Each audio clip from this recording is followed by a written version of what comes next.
So today is Saturday, May 16th, 2015, and we will resume where we left off with the Vimalakirti Sutra. We'll be again using the Burton Watson translation from the Chinese of Kumarajivas, and we left off on page 102 in the chapter titled The Buddha Way. So, the last thing we stopped at was with the skillful means of the Bodhisattva, and we spoke about the story of lovely Fugen. Fugen is Japanese for Samantabhadra, Bodhisattva of compassionate action. If you look in the front of the Zendo, and that on that rock is a tiny little Samantabhadra on an elephant, his traditional or her traditional mount, which Rose and I got while we were on pilgrimage in China back in 2006, I believe. Is that right? Yep. Okay. Often Manjushri, the Bodhisattva of wisdom, is shown holding a sword or sitting on a lion. That's the traditional mount of Manjushri. Samantabhadra is always shown on an elephant. Often they're a pair. You might see in some zendos there's a Manjushri on a lion and opposite or facing across on the other side of the altar. So it will be maybe one left-hand side, I think, will be Samantabhadra. The right-hand side will be Manjushri seated on his elephant. The elephant, of course, is another way of symbolizing our original mind, a mind before thought even arises. That mind is steadfast, steady, unstoppable, like an elephant, doesn't get flustered easily, keeps going on through forests, through jungle, over mountains, through deep rivers, whatever's there. The elephant keeps going. This is our nature. So, to pick up, he's speaking about the Bodhisattva, and this is Vimalakirti speaking about the nature of Bodhisattvas. Sometimes he appears as a village headman, other times as leader of the merchants, as teacher of the nation, a high-placed official, abetting and profiting all beings. So all life roles, not necessarily just a monk. Again, these are important points given the historical foundation of Buddhism. The point being made is that a bodhisattva could take any form at all. So whoever we encounter in life, whatever circumstances we may have to deal with, from the Mahayana perspective, this could be the activity of bodhisattvas. Where there are those in poverty and want, he shows himself with limitless stores, using them to encourage and lead others, causing them to set their minds on attaining bodhi. Among those arrogant and full of ego, he becomes a man of great strength, overpowering and curbing their haughtiness, causing them to dwell in the unsurpassed way. Where there are those timid and quailing, he stands at their head to lend assurance. First he fills them with fearlessness, then causes them to set their minds on the way. Sometimes he is seen renouncing lust and desire to become a holy man of the five transcendental powers, opening the way, guiding living beings, causing them to dwell in the precepts, forbearance, and compassion. If there are those looking for servants, he shows himself as a groom or menial, and after delighting his employers, he rouses in them a mind for the way. Whatever others are looking for, he supplies it to win them to the Buddha way. With his skill in the power of expedient means, he can satisfy all their wants. Thus his ways are beyond measure. His practices know no bounds. Infinite in wisdom, he saves and emancipates countless beings. Though all the Buddhas for numberless billions of kalpas should praise the merits he achieves, they could never finish doing so. Who can hear of this Dharma and not set his or her mind on the attainment of Bodhi? Who but the utterly worthless, the blindly ignorant, the witless? That ends that chapter, and now we get into the meat of the sutra with chapter 9, entering the gate of non-duality, or non-dualism. At that time, Vimalakirti said to the various bodhisattvas, Sirs, how does the bodhisattva go about entering the gate of non-dualism? Let each one explain how he understands it. One of the bodhisattvas in the assembly, whose name was Dharma Freedom, spoke these words, Sirs, birth and extinction form a dualism. But since all dharmas are not born to begin with, they must now be without extinction. By grasping and learning to accept this truth of birthlessness, one may enter the gate of non-dualism. The Bodhisattva virtue guardian said, I and mine form a dualism. Because there is an I, there is also a mine. But if there is no I, there will be no mine. In this way, one enters the gate of non-dualism. Perhaps some of you will remember the Jataka tale of the Bodhisattva as a monkey. It's the Garahita Jataka. We've given a teisho on it in the past. And in that Jataka, the Bodhisattva monkey is captured by a king. And eventually, after some time living with the king feels sad to have kept the monkey from his own monkey life and the forest and his monkey family and friends. Very kindly, the king lets the monkey go. When the monkey returns to the forest, all his fellow monkeys come running and gathering, and they say, oh, tell us how it is with human beings. We'd like to know. You must have had a very interesting time, and we're so happy you're free, of course. And the Monkey King says, I don't want to talk about it. And they say, oh, please, please, please, we really want to know. He says, well, human beings say, mine, mine, all the time. They look at a tree, say, that's my tree, that's mine. Another person, that's my son, that's my daughter, it's mine.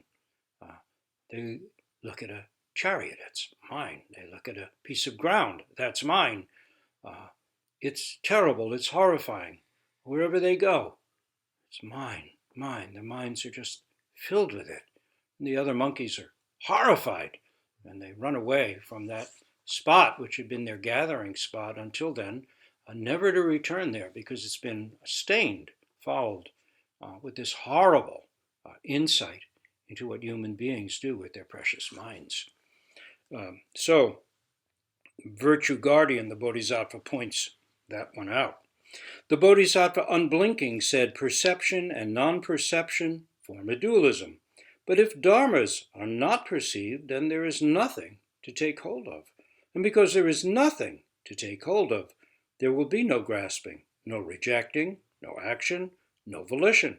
In this way, one enters the gate of non-dualism. The Bodhisattva Virtue Peak said defilement and purity form a dualism. But if one sees into the true nature of defilement, it is without the marks of purity, but leads into the extinction of all marks. In this way, one enters the gate of non-dualism. Let's repeat that. But if one sees into the true nature of defilement, it is without the marks of purity, but leads into the extinction of all marks. I see. It is without the marks of purity, but leads into the extinction of all marks. In this way, one enters the gate of non-dualism. A very interesting point and an important one. Don't think we have to make our minds pure. Get rid of all those things in our minds from the very beginning. From the very beginning, all beings are Buddha. It means the very beginning of this moment, not 10 million, 10 billion years ago. The very beginning, this mind is vast, pure, empty. So whatever arises in it There's no place to stick. There's no place to stay. There's nothing to cling to. We don't have to let it go. It just goes. Even the things we try to hold to go. Right now, in the midst of our difficulties, our defilements, our issues, vast emptiness, non-duality. It's right there. The Bodhisattva Good Constellation said the stirring of the mind and thought, these two form a dualism. But if the mind is not stirred, then there will be no thought. And if there is no thought, there will be no discrimination. The one who has thoroughly mastered this may in this way enter the gate of non-dualism. The Bodhisattva Good Eye said the unique in form and the formless constitute a dualism. But if one understands that the unique in form is in fact the formless, and then does not seize on the formless, but sees all as equal, one may in this way enter the gate of non-dualism. This is central, absolutely central. If one understands that form is in fact the formless, and does not seize on the formless, one enters the gate of non-dualism. This is prajna paramita, perfection of wisdom. We chant this, but it's not just a chant. It's the essence of our practice realization. Form is emptiness. Emptiness is form. But don't cling to emptiness. Don't make that a thing. It's exactly what this Bodhisattva Good Eye is saying. Long before, historically, there was supposedly anything like Zen. So again, if someone says, well, Zen is a later development in Buddhist tradition or teaching, no. The truth of our practice realization is there from the beginning. It could be called many things, but this is the essence of Zen practice. So there it is, right here. The Bodhisattva Wonderful Arm said the Bodhisattva mind and the voice hearer mind constitute a dualism. But if one regards the mind as empty in form, like a conjured phantom, then there is no Bodhisattva mind and no voice hearer mind. In this way, one may enter the gate of non-dualism. Like a phantom, like a dream, is what the Diamond Sutra says. We sit here.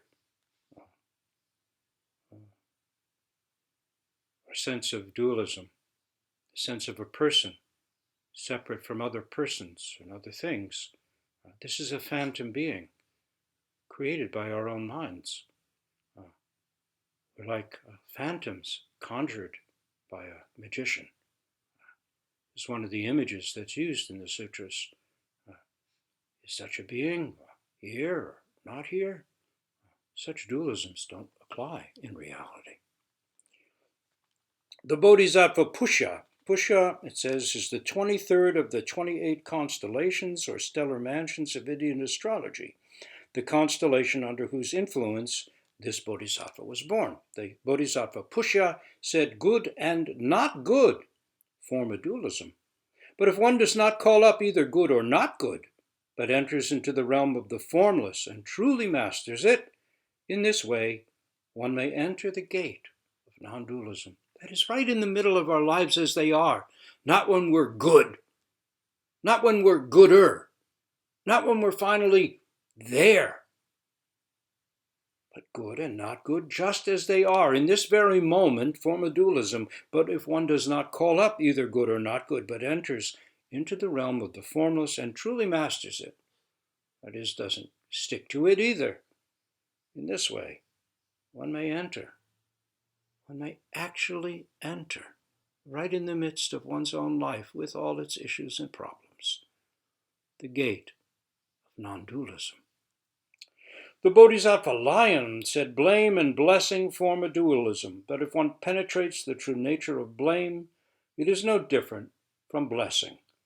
When one can dispose of forms with this diamond-like wisdom, neither bound nor liberated, one may in this way enter the gate of non-dualism. Very important for all of us. If one penetrates the true nature of blame, it is no different from blessing. Now, how many times has the Dalai Lama spoken about only because there is an enemy can one have one's mind purified and realize true wisdom and true compassion? It doesn't come because you're floating downstream easily and there are no obstacles, problems, or difficulties. The essence of blame is itself blessing. But don't stick with that and think you can go around blaming and it's the same as blessing. That would be a big mistake. And there are actually koans that explore that and make that point clearly. In fact, hopefully I won't give the koan away, but there is a koan in which a monk comes to a master and says,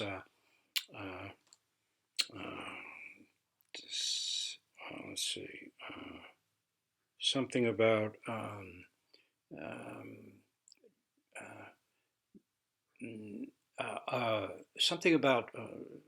the sound of voice itself is the essence of the way. The master says, yes, that's correct. So the monk goes then, so anything I say then expresses the way. Yes, that's correct, says the master. And he says, well, can I call you then an ass, master?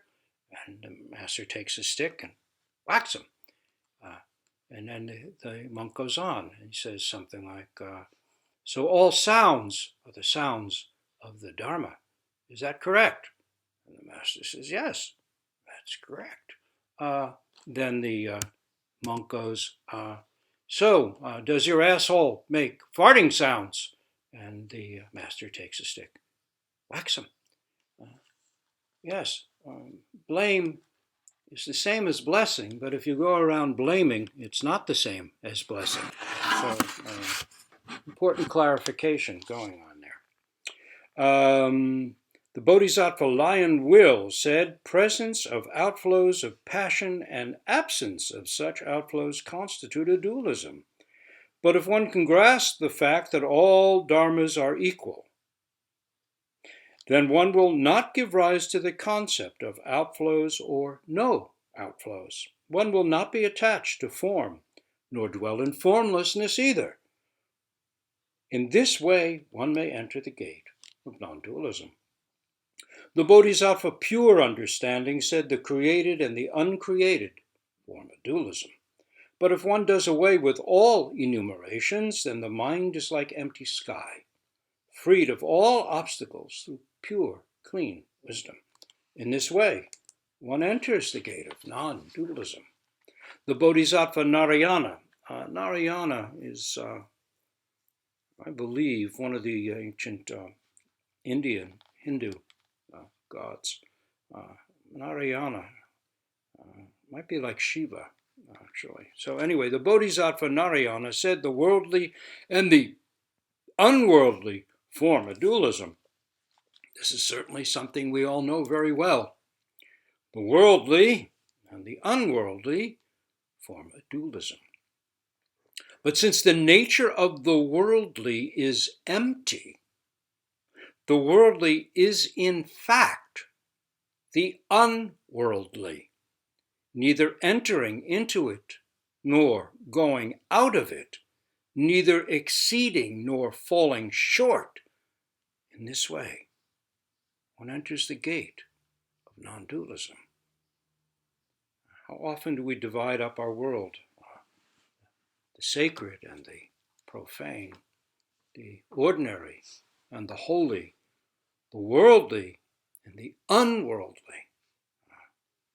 But since the nature of the worldly is empty, the worldly is in fact the unworldly. Thus we enter the gate of non-dualism. The Bodhisattva Goodwill said the realm of birth and death and that of nirvana form a dualism. But if one sees the true nature of birth and death, one sees that there is no birth or death, no binding, no unbinding, no birth, no extinction. One who understands in this way may thereby enter the gate of non-dualism. The Bodhisattva direct seeing said the exhaustible and the inexhaustible form a dualism, but whether dharmas are in the end exhaustible or inexhaustible, they are all without the marks of exhaustibility. And if they are without the marks of exhaustibility, they are empty. And if they are empty, they are without the marks either of exhaustibility or inexhaustibility. If one enters this realm of understanding, one may thereby enter the realm, the gate of non-dualism. The Bodhisattva Universal Guardian said, I and not I form a dualism. But when one cannot grasp even I, how can one grasp not I? One who has seen into the true nature of I will no longer give rise to these two concepts, and in this way enters the gate of non-dualism. The Bodhisattva Lightning God said, enlightenment and ignorance form a dualism. But the true nature of ignorance is none other than enlightenment. And enlightenment cannot be seized, is apart from all enumerations. One dwells in the center, in the equality, without dualism, and in this way enters the gate of non-dualism. So, the true nature of ignorance is none other than enlightenment. This should give us all heart and a tremendous encouragement. The true nature of our own ignorance. True nature, what does that mean? Our own ignorance. What is our ignorance? It's none other than enlightenment. How many times have we heard samsara is nirvana? What does that mean? What does it really mean? If we see into this, we enter the gate of non-dualism. The Bodhisattva Joyful Seeing said form and the emptiness of form constitute a dualism.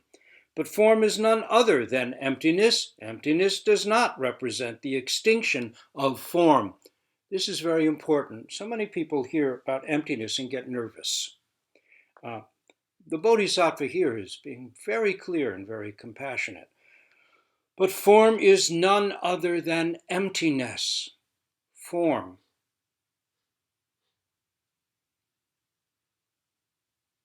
The color blue, the painting on the altar, the flame from the candle, the color of the rug, the hardness of the floor. Form is emptiness. But let's be clear, emptiness does not represent the extinction of form. Nothing is wiped out to get to emptiness. Emptiness is exactly form. Our thoughts, our bodies, our stupidities, our intelligence, the sidewalk, a star.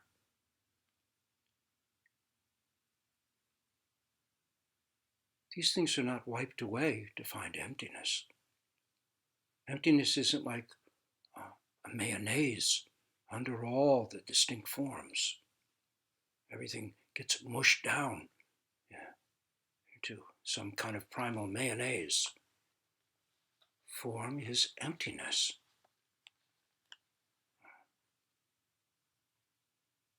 This color blue, this sound of the car horn, this is no other than emptiness, because it's form. When we grasp this, when we have some slight experience of this, we enter the gate of non-dualism.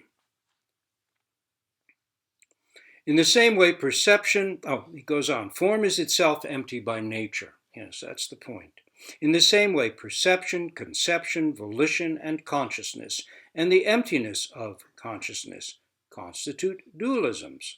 But consciousness is none other than emptiness. Emptiness does not represent the extinction of consciousness. We don't have to get rid of all our thoughts in order to find something called emptiness. This very thought is emptiness. Not that it is empty, it is emptiness. This very feeling in my knees, this is emptiness. How can that be? What can emptiness possibly mean? Emptiness does not represent the extinction of anything. Consciousness is itself empty by nature, dwelling in the midst of these concepts and understanding them thoroughly. One may in this way enter the gate of non-dualism.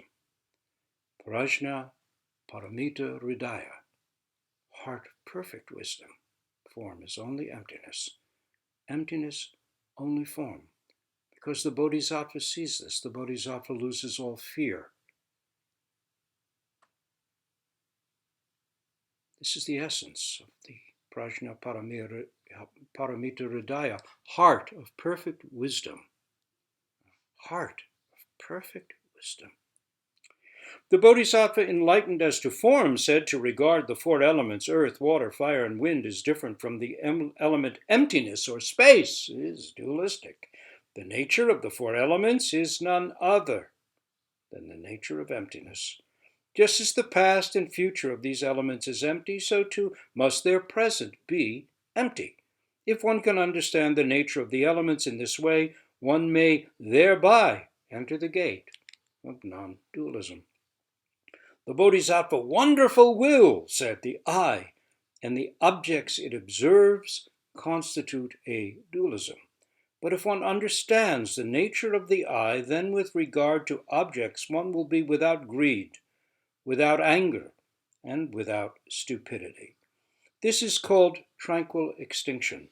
Similarly, the ear and sounds, the nose and smells, the tongue and taste, the body and touch, and the mind and phenomena constitute dualisms. But if one understands the nature of the mind, then with regard to phenomena, one will be without greed, without anger, and without stupidity. This is called tranquil extinction. Dwelling at rest in its midst, one may thereby enter the gate of non-dualism. Let's see. Yes. In other words, we can be at ease in the midst of our lives when we see into the nature of the mind, not as something separate from seeing, hearing, smelling, tasting, touching. Not something separate from. That would be a dualism. The Buddha said, when seeing, just say. When hearing, just hear, etc., and so on. But there's a point to it.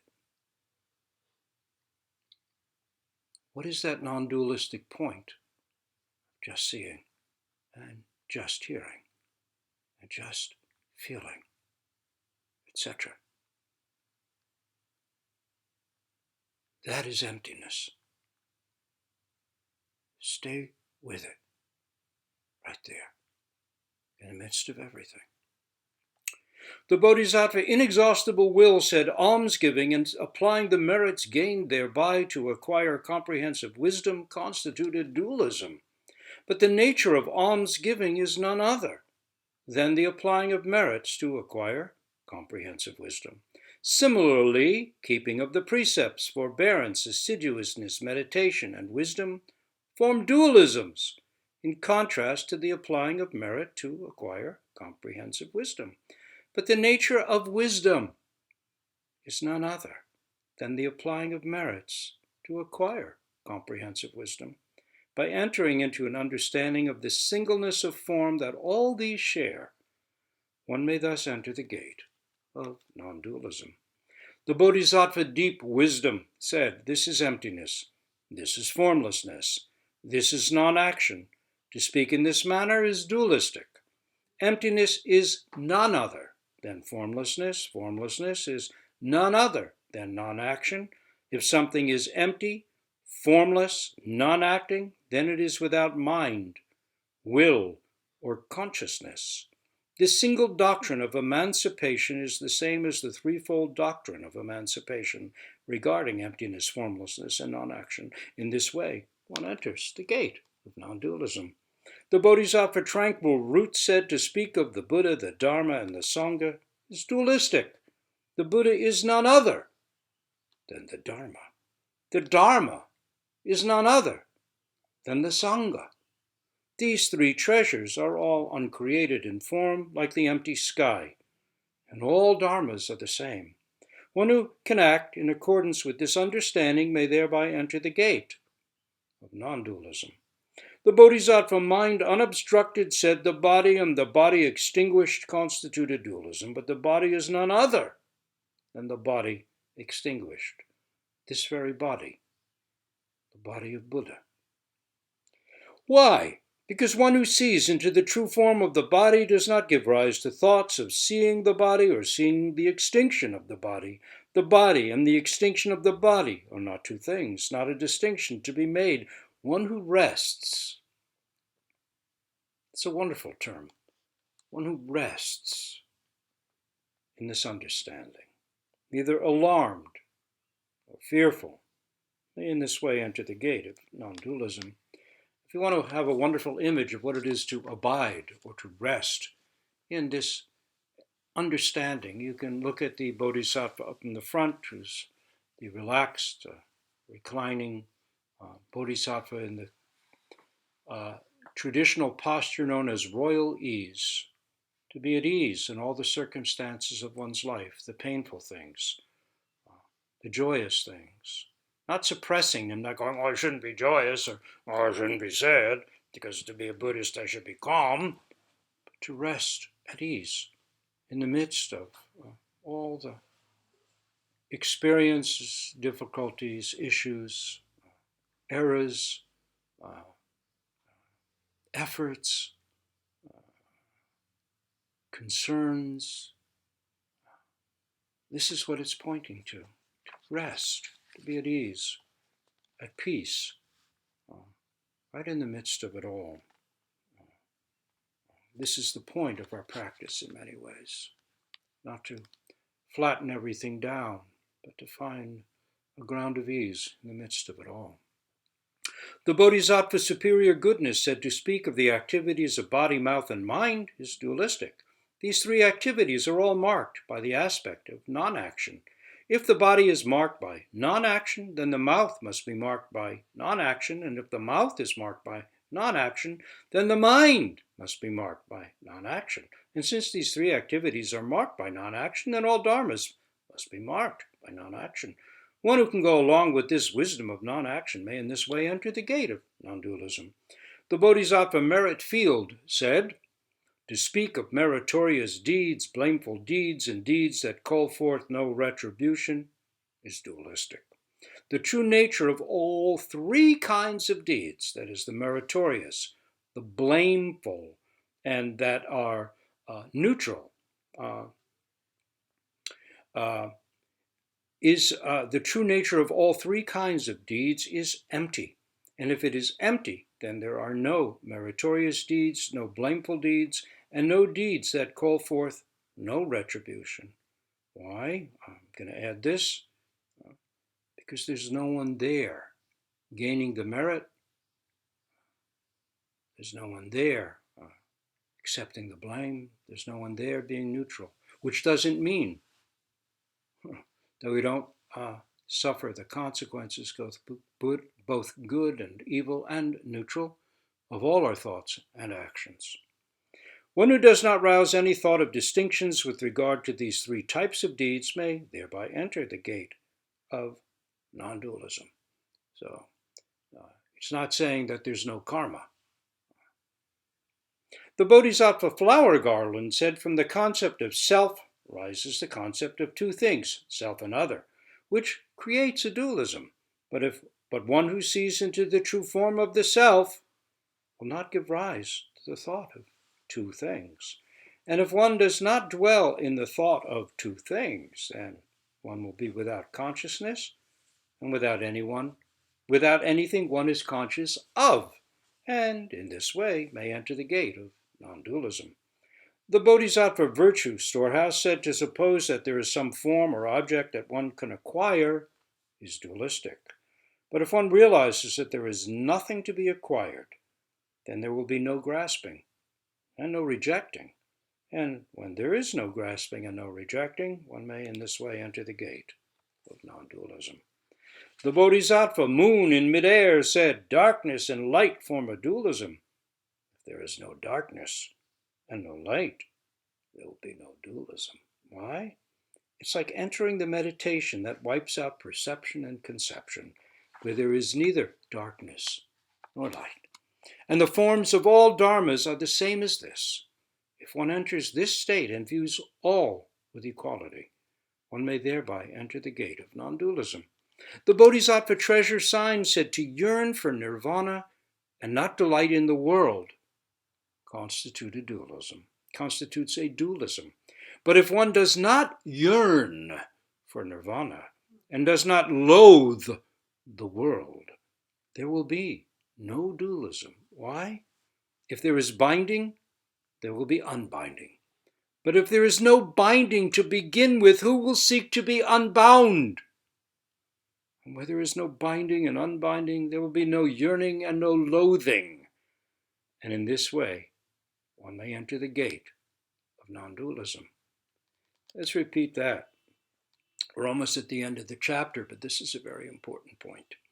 The Bodhisattva treasure sign said to yearn for nirvana and not delight in the world constitutes a dualism.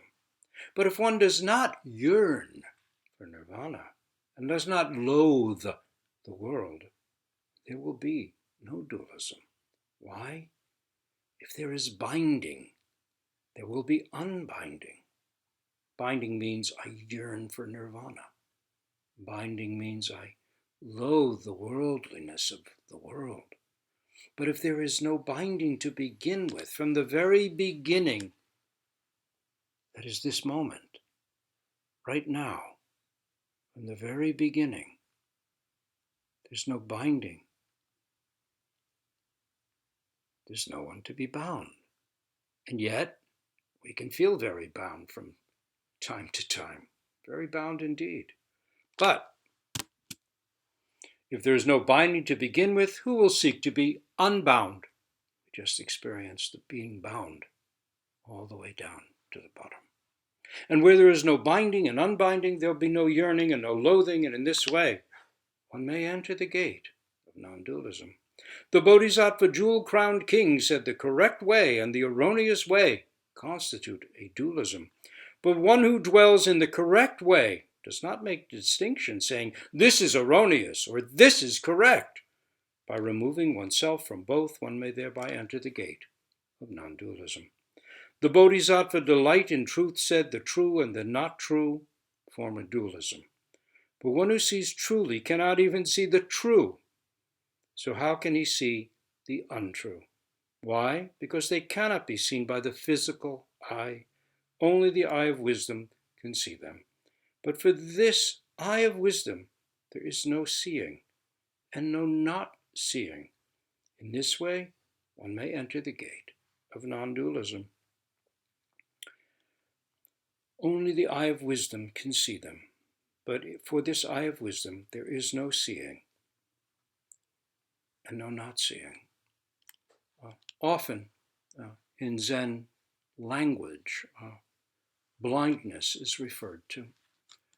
There is, of course, a blindness of not understanding at all, but there's a blindness that is very profound, of not making distinctions, of not labeling, of not knowing, not limiting anything by knowing, be absolutely blind to all our normal ways of breaking up the world into little pieces. To not see those little pieces is to enter the gate of non-dualism. When the various bodhisattvas had finished one by one giving their explanations, they asked Manjushri, how then does the bodhisattva enter the gate of non-dualism? And of course, at the end, they're going to turn to Manjushri because these are all wonderful, advanced bodhisattvas, but he is the bodhisattva of non-dualism. He is the bodhisattva of prajna, wisdom. He is the bodhisattva who can give the final word. And let's see, what does Manjushri say? To my way of thinking, Manjushri says, all dharmas are without words, without explanations, without purport, without cognition, removed from all questions and answers. In this way, one may enter the gate of non-dualism. He says, no words can say it. No explanations can present it. No thinking can own it. Now I've got it. Removed from all questions and their answers. This is the gate of non-dualism. Just as we are, and it's not stupidity. What is it? Then Manjushri said to Vimalakirti, each of us is given an explanation. Now, sir, it is your turn to speak. How does the bodhisattva enter the gate of non-dualism? At that time, Vimalakirti remained silent and did not speak a word. Remember, Manjushri said it's words can't hold it, thought can't hold it. All dharmas in reality are without words, without explanations. He's gone as far as you can go, and yet he's using words. Vimalakirti sits there silently. Koan 84 in Hekigan Roku takes this moment in the Vimalakirti Sutra and turns it into a koan case.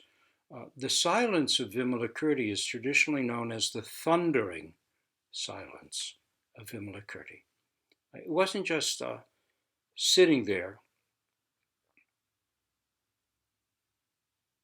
It was sitting beyond everything. It was real sitting. We might call it real shikantasa. Vast, whole, complete, beyond everything. He sat there, thundering silence of Vimalakirti.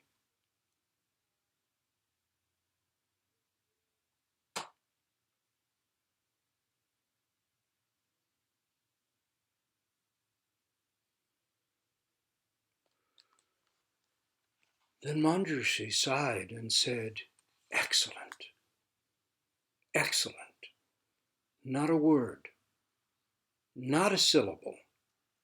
This truly is to enter the gate of non-dualism.